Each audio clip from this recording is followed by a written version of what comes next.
दोस्तों, आपका फिर एक बार स्वागत है ब्राइट फैक्ट्स में, जहां हम आपको हर दिन देश और दुनिया की 15 सबसे बड़ी खबरें बताते हैं। तो आइए सबसे पहले कोरोना के मरीजों की संख्या जान लेते हैं। दोस्तों, देश में कोरोना मरीजों की संख्या 32,31,754 हो गई है। इनमें 7,07,267 एक्टिव मरीज हैं, वहीं 24,67,759 लोग स्वस्थ हो गए हैं और अब तक देश में 59,449 मरीज इससे दम तोड़ चुके हैं।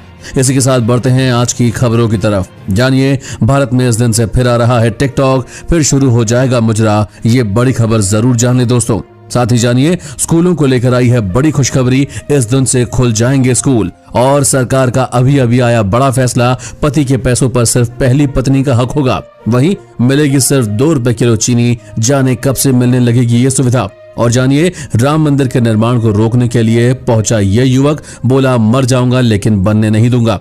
इसी के साथ आपके लिए बहुत बड़ी बात निकल कर आई है, बहुत बड़ी खबर निकल कर आई है दोस्तों। अगर आप मोबाइल इस्तेमाल करते हैं तो आपके लिए ये बड़ी खबर है, जरूर देखिएगा। साथ ही दोस्तों, हर खबर आपके लिए बेहद जरूरी है, इसीलिए शुरू से लेकर आखिरी तक इस वीडियो को देखते रहिए। लेकिन उससे पहले इस वीडियो को बनाने में मुझे बहुत मेहनत लगती है और इस मेहनत के लिए वीडियो को एक छोटा सा लाइक करना ना भूलें। तो बिना देरी करे लाइक के बटन को जरूर दबाएं और इसी के साथ फटाफट से ले चलते हैं आपको हमारी आज की पहली खबर की तरफ। दोस्तों, स्कूलों को लेकर आई है बड़ी खुशखबरी, इस दिन से खुलेंगे। देश में 1 सितंबर से अनलॉक 4 की शुरुआत होने वाली है। ऐसे में अभी भी लोगों को इस बात का इंतजार है कि आखिरकार स्कूल कॉलेज कब खुलेंगे। वही सरकार 5 सितंबर को स्कूलों को फिर से खोलने का बड़ा फैसला लेगी। सरकार सरकारी स्कूल में जल्द ही कक्षाएं शुरू करने की तैयारी कर रही है। चल रहे कोरोना के कारण बच्चों की पढ़ाई को नुकसान को ध्यान में रखते हुए स्कूल और कॉलेज जल्द ही खोले जा सकते हैं। दोस्तों, आपको क्या लगता है, स्कूल और कॉलेज सरकार को खोल देने चाहिए या नहीं? हमें कमेंट करके जरूर बताएं। और अब बढ़ते हैं अपनी अगली खबर की तरफ। दोस्तों, सरकार का अभी बड़ा फैसला आया, पति के पैसों पर सिर्फ पहली पत्नी का हक होगा। दोस्तों, हाईकोर्ट ने मंगलवार को कहा कि कानून के मुताबिक अगर किसी व्यक्ति की 2 पत्नियां हैं और दोनों उसके पैसों पर दावा करती है तो हाईकोर्ट के मुताबिक दूसरी पत्नी को पैसे के ऊपर दावा करने का कोई भी अधिकार नहीं है। कोर्ट की तरफ से ये बयान तब आया जब कोर्ट एक पुलिसकर्मी सुरेश हाटनकर की दूसरी पत्नी की तरफ से दायर याचिका पर सुनवाई कर रही थी। हाटनकर की 30 मई को कोरोना से मृत्यु हो गई और राज्य सरकार के प्रस्ताव के मुताबिक ड्यूटी के दौरान कोरोना से मरने वाले पुलिसकर्मियों को 65 लाख का मुआवजा देने का वादा किया गया है। जिसके बाद हाटनकर की पत्नी होने का दावा करने वाली 2 महिलाओं ने मुआवजा राशि पर अपना अधिकार जताया। इसको देखते हुए कोर्ट ने ही साफ कर दिया है कि मुआवजे की राशि पर अधिकार करने का दावा सिर्फ पहली पत्नी का ही है। दोस्तों, क्या सरकार का यह फैसला सही है या गलत? आपको क्या लगता है? हमें जरूर बताएं। और अब जानिए, भगवान राम सीता को गाली देने वाले हीर खान हुए गिरफ्तार, पुलिस के डर से रिश्तेदार के घर में छुपी थी। जी हां दोस्तों, मां सीता के लिए गलत शब्द बोलने वाली विवादित हीर खान को प्रयागराज पुलिस ने गिरफ्तार कर लिया है। बताया जा रहा है कि इस विवादित वीडियो को बनाने के बाद हुई शिकायतों के डर से हीर खान अपने एक रिश्तेदार के घर छुपी हुई थी। उत्तर प्रदेश के मुख्यमंत्री के सूचना सलाहकार सलभमणि त्रिपाठी ने इसकी सूचना अपने ट्विटर अकाउंट से दी है। यूट्यूब चैनल ब्लैक डे 5 अगस्त पर एक इस्लामी कट्टरपंथी महिला हीर खान ने ऐसा वीडियो शेयर किया है जिसमें उसने हिंदू देवी देवताओं को जमकर गालियां दी है। यूट्यूबर हीर खान ने इस वीडियो में मां सीता के लिए और अयोध्या के लिए बेहद गंदी बातों का प्रयोग किया और उसके बाद ये तक भी बोल दिया कि जिस हिंदू को जो करना है कर ले। लेकिन अब ये औरत पुलिस की गिरफ्त में है, जिसके लिए उसे कड़ी से कड़ी सजा मिलेगी। अब जानते हैं हमारी अगली खबर। दोस्तों, मिलेगी सिर्फ 2 रुपए किलो चीनी, जाने कब से मिलने लगेगी ये सुविधा। दोस्तों, सरकार गरीबों को पेट भर भोजन उपलब्ध कराने के बाद उनकी चाय भी मीठी करने जा रही है। राशन कार्ड धारकों को फिर से कोटे की दुकान से चीनी उपलब्ध कराई जाएगी। सितंबर में सरकार लोगों के लिए चीनी उपलब्ध करा देगी और फिलहाल एक राशन कार्ड पर 1 किलो ही चीनी दी जाएगी। आदेश के बाद 3 माह के लिए चीनी स्टॉक करने के लिए जिला स्तर पर गोदाम की व्यवस्था की जा रही है। और अब जानिए, राम मंदिर के निर्माण को रोकने के लिए पहुंचा ये युवक, बोला मर जाऊंगा लेकिन बनने नहीं दूंगा। दोस्तों, श्री राम जन्मभूमि दर्शन मार्ग पर मंगलवार की शाम एक संदिग्ध मुस्लिम युवक के पकड़े जाने से हड़कंप मच गया। युवक राम मंदिर नहीं बनने देने की बात कर रहा था और वो मजदूरों और कारीगरों से बहस तक भी करने लगा कि मेरे होते हुए ये मंदिर नहीं बनेगा। पुलिस वालों का कहना है कि युवक की मानसिक स्थिति ठीक नहीं प्रतीत हो रही है और पुलिस अधिकारियों का कहना है कि युवक के नाम और पते के साथ उसके बारे में पूरी जानकारी जुटाई जा रही है। आसपास के लोगों ने बताया कि युवक लोगों से कह रहा था कि मूर्ति पूजा नहीं करनी चाहिए, मुझे अल्लाह ने भेजा है, इसलिए अयोध्या आया हूँ। दोस्तों, देख रहे हैं आप, दुनिया में ऐसे अजीब लोग भी मौजूद हैं। खैर छोड़िए, आप बस खबरों का लुत्फ उठाइए और अब जानते हैं हमारी अगली खबर। दोस्तों, बदलने वाला है आपके मोबाइल सिम को लेकर ये बड़ा नियम। जानिए इसके बारे में सब कुछ। सिम से जुड़े नियम जल्द ही बदलने वाले हैं दोस्तों, और अब प्रीपेड मोबाइल को पोस्टपेड में बदलना बेहद आसान हो जाएगा। आपको बता दें, मोबाइल ग्राहकों को अब प्रीपेड सिम कार्ड को पोस्टपेड में बदलने के लिए दोबारा से ज्यादा मेहनत नहीं करनी पड़ेगी। बस इसके लिए अब सिर्फ एक OTP यानी कि मैसेज से ग्राहकों का काम आसान हो जाएगा। बताया गया है कि अब एक OTP से ही ग्राहकों का पोस्टपेड कनेक्शन शुरू हो जाएगा। साथ ही जानिए, लड़कियों की शादी की उम्र में बदलाव की तैयारी को लेकर PM मोदी के फैसले का हो रहा है विरोध। दोस्तों, प्रधानमंत्री नरेंद्र मोदी ने लड़कियों की शादी की न्यूनतम आयु बढ़ाने के संकेत दिए हैं, जिसके बाद इस मुद्दे पर बहस शुरू हो गई है। इधर मोदी के फैसलों के खिलाफ 100 से अधिक नागरिक संस्थाओं ने सरकार से अपील की है और दावा किया है कि ये कदम माँओं और शिशुओं की सेहत में सुधार लाने में खास मदद नहीं कर पाएगा। उन्होंने दावा किया है कि ये लैंगिक समानता, महिलाओं के अधिकारों या लड़कियों के सशक्तिकरण को बढ़ावा नहीं देगा और माँओं एवं शिशुओं की सेहत को सुधारने में खास मददगार नहीं होगा। संस्थाओं के हिसाब से पुरुष और महिलाओं की शादी की उम्र को समान रखना केवल व्यर्थ है। इसमें किसी तरह का लैंगिक समानता नहीं दिखती। उल्टा गरीब घरों के लोगों के लिए ये चिंता का कारण हो जाएगा, क्योंकि उनके यहाँ बेटी की शादी करके उसे अच्छा घर दिलाना और सेटल करना बहुत दिक्कत वाला काम होता है। दोस्तों, आपको क्या लगता है, PM मोदी का लड़कियों की शादी की उम्र बढ़ाने का फैसला सही है या गलत? हमें यस या नो में जरूर बताएं।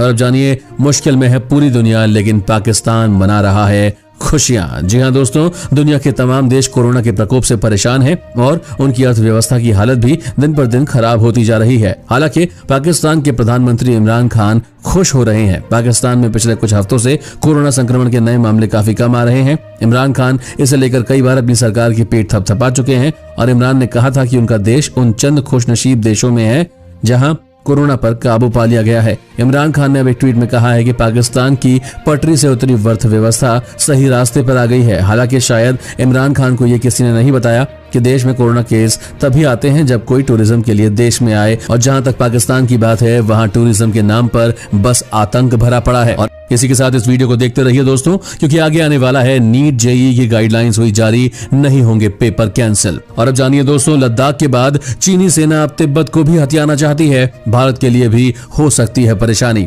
दोस्तों, लद्दाख में टकराव के बीच ही चीन ने अब चुम्बी वैली में सक्रियता बढ़ा दी है। ये जगह सिक्किम और भूटान को अलग करती है। चुम्बी वैली तिब्बत में आती है और यहाँ पर चीनी सेना की मौजूदगी की खबर परेशान करने वाली है। चुम्बी वैली में PLA के कई कैंप्स नजर आ रहे हैं और साथ ही पूर्वी लद्दाख के रोडोक इलाके में भी चीनी सैनिकों के 2 नए कैंप्स तैयार किए गए हैं। इन दोनों कैंप्स को PLA ने कॉम्प्लेक्स 1 और 2 नाम दिया है। इस हिसाब से देखा जाए तो चीन धीरे धीरे भारत को अपने अंडर करने का पूरा प्लान बना चुका है, लेकिन भारत को कम समझने की बड़ी गलती भी कर रहा है। अगर भारत को खतरे का अंदेशा हुआ तो PM मोदी इस पर चुप्पी तोड़ते हुए साफ कह देंगे कि हम भी जवाबी कार्रवाई करने से बिल्कुल नहीं कतराएंगे। दोस्तों, भारत के जवान फौजी भाइयों के लिए इस वीडियो को एक छोटा सा लाइक जरूर कर दें। और अब जानते हैं हमारी अगली खबर। दोस्तों, नीचे आई सोने की कीमतें, लगातार छठे दिन कम हुआ दाम। दोस्तों, Indian Boolean and jewellers association के अनुसार भारत में सोने की कीमतों में लगातार छठे दिन की गिरावट के बाद आज कीमतें 51,628 रुपए से घटकर 51,454 रुपए प्रति 10 ग्राम पर आ गई है, जबकि चांदी की कीमतें भी 64,881 रुपए से गिरकर 64,594 प्रति किलोग्राम हो गई है। दोस्तों, सोना खरीदने का अभी अच्छा मौका है। और अब जानिए, RBI ने बदले आपके ATM कार्ड से जुड़े नियम, इस दिन से होंगे लागू। दोस्तों, RBI ने ATM कार्ड यानी डेबिट कार्ड और क्रेडिट कार्ड से जुड़े नए नियम जारी किए हैं। RBI ने बैंकों से कहा है कि वे भारत में कार्ड जारी करने के समय ATM पर सिर्फ डोमेस्टिक कार्ड के इस्तेमाल की अनुमति दे। RBI की ओर से जारी बयान में कहा गया है कि अंतर्राष्ट्रीय लेन देन के लिए अलग से मंजूरी लेनी होगी। इसके अलावा ऑनलाइन लेन देन, कार्ड नहीं होने पर लेन देन और कॉन्टैक्टलेस लेन देन के लिए ग्राहकों को अपने कार्ड पर सेवाओं को अलग से सेट करना होगा। ये नए नियम जनवरी में जारी हुए थे, लेकिन महामारी के कारण असाधारण स्थिति को देखते हुए कार्ड जारीकर्ताओं को इन्हें लागू करने के लिए 30 सितंबर 2020 तक का समय दिया गया है। और अब जानिए, नेशनल टेस्टिंग एजेंसी ने जारी की नीट JEE मेन गाइडलाइंस। 2020 परीक्षाओं की इन नियमों का करना होगा आपको पालन। दोस्तों, छात्रों के विरोध के बावजूद JEE नीट परीक्षाएं सितंबर में ही होंगी। परीक्षा करने वाली नेशनल टेस्टिंग एजेंसी ने इससे संबंधित गाइडलाइंस रिलीज कर दी है। नेशनल टेस्टिंग एजेंसी ने JEE नीट की परीक्षाओं को सुरक्षित बनाने और बच्चों की आशंकाओं को शांत करने के लिए मंगलवार को नए दिशा निर्देश जारी किए। नए दिशा निर्देशों के तहत परीक्षा केंद्र बढ़ा दिए गए हैं। इससे एक शिफ्ट और कक्षा में एग्जाम देने वाले बच्चों की संख्या कम होगी। जेईई मेंस कंप्यूटर आधारित टेस्ट है, जबकि नीट में लिखना होगा। वहीं एनटीए और शिक्षा मंत्रालय ने यह भी साफ कर दिया है कि परीक्षाएं सितंबर में अपने तय समय पर आयोजित की जाएगी। अब जानिए, एनटीए की गाइडलाइंस के मुताबिक नीट की परीक्षा के दौरान एक कक्षा में 24 की जगह 12 अभ्यर्थी बैठेंगे। नीट परीक्षा के केंद्र 2564 से बढ़ाकर 3843 किए गए हैं। जेईई परीक्षा के लिए शिफ्ट 8 से बढ़ाकर 12 और परीक्षा केंद्र 570 से बढ़ाकर 660 किए गए हैं। जेईई में एक सीट छोड़कर छात्रों को बैठाया जाएगा और परीक्षार्थियों को एक दूसरे से 6 फीट की दूरी बनाकर रखनी होगी। परीक्षा देते समय स्टूडेंट्स के लिए मास्क लगाना और ग्लव्स पहनना अनिवार्य नहीं होगा। अब जानिए, भारी बारिश और बाढ़ से बिहार के 20 जिलों का हाल बेहाल, करीब 33% फसल हुई तबाह। दोस्तों, बिहार में बारिश ने हालात बिगाड़ रखे हैं और बिहार के कई जिले अभी बाढ़ से बेहाल हैं। राज्य के करीब 20 जिलों में बाढ़ से फसल को नुकसान हुआ है और भारी बारिश और बाढ़ से बिहार में करीब 33% फसल को नुकसान का अनुमान है। बिहार के दरभंगा, मधुबनी, समस्तीपुर, गोपालगंज, सारण, सिवान और शिवहर, खगड़िया, भागलपुर, सहरसा, मधेपुर, सुपौल और पूर्णिया समेत करीब 20 जिले बाढ़ से प्रभावित हुए हैं, जहां फसलों को भारी नुकसान हुआ है। और अब जानिए, भारत में होगा आईफोन का बड़ा कारोबार, चीन से समेट रही है वो अपना कारोबार। जी हां दोस्तों, दिग्गज टेक कंपनी एप्पल चीन से अपना कारोबार तेजी से समेटकर भारत, थाईलैंड और वियतनाम जैसे देशों की तरफ रुख कर रही है। कहा जा रहा है कि कंपनी के इस फैसले के पीछे की वजह कोरोना है। ऐसे में भारत उनके लिए सबसे बढ़िया देश बनकर उभरा है, जहां न सिर्फ कारोबार की असीम संभावनाएं हैं, बल्कि एप्पल प्रोडक्ट्स की बिक्री के लिए दुनिया का बड़ा मार्केट भी मौजूद है। दरअसल चीन से दुनिया भर में कोरोना के पहुंचने और महामारी बनने के बाद से ही एप्पल जैसी कंपनियां अपने प्रोडक्शन को चीन से अन्य देशों में शिफ्ट कर रही है। जानकारों की माने तो लोकल निर्माण से आने वाले वर्षों में एप्पल के प्रोडक्ट सस्ते हो सकते हैं। और अब जानिए, टिकटॉक ने राष्ट्रपति ट्रंप पर ठोका मुकदमा, कहा हम भी दिखा देंगे। दोस्तों, चीनी ऐप टिकटॉक ने अमेरिका की राष्ट्रपति डोनाल्ड ट्रंप के द्वारा उसे बैन करने के आदेश के खिलाफ मुकदमा ठोक दिया है। टिकटॉक ने सख्त टिप्पणी करते हुए कहा है कि ट्रंप ने फिर से चुनाव जीतने के लिए चीनी विरोधी हवा को आग देने के लिए ऐसा किया है। यह मुकदमा लॉस एंजलिस के फेडरल कोर्ट में किया गया है और इसमें अमेरिकी राष्ट्रपति ट्रंप, अमेरिकी वाणिज्य मंत्रालय और वाणिज्य मंत्री विल्बर रॉस के खिलाफ आवाज उठाई गई है। टिकटॉक और उसकी पेरेंट कंपनी बाइट डांस ने राष्ट्रपति कार्यालय के इन आरोपों को खारिज किया है कि वह अमेरिका की राष्ट्रीय सुरक्षा के लिए खतरा है। और अब जानिए, अनीता भाभी गोरी मेम ने भाभी जी घर पर है का सेट छोड़ा, जानिए क्या थी वजह। दोस्तों, खबर आई है कि भाभी जी घर पर है की गोरी मेम ने शो छोड़ दिया है। टेली चक्कर के मुताबिक सौम्या टंडन ने फैसला लिया है कि वो शो को छोड़ रही है। हालांकि शो के प्रोड्यूसर एक्ट्रेस से लगातार टच में बने हुए हैं। रिपोर्ट के मुताबिक अब शो में सौम्या की जगह बिग बॉस 13 की फेम शेफाली जरीवाला को दिया जा सकता है और दूसरी तरफ शेफाली जरीवाला की तरफ से इस खबर पर रिएक्शन भी सामने आया है। बताते चलें कि खबरें थी कि एक्ट्रेस सौम्या टंडन कुछ दिनों पहले शो के मेकर से पेमेंट में कटौती को लेकर अपसेट थी, तो वहीं वो अपने बेटे की सेहत को लेकर भी परेशान थी और परिवार को समय देना चाहती थी। तो अब जाकर उन्होंने शो को छोड़ने का फैसला पक्का किया है और सेट पर सभी से फेयरवेल भी लिया है।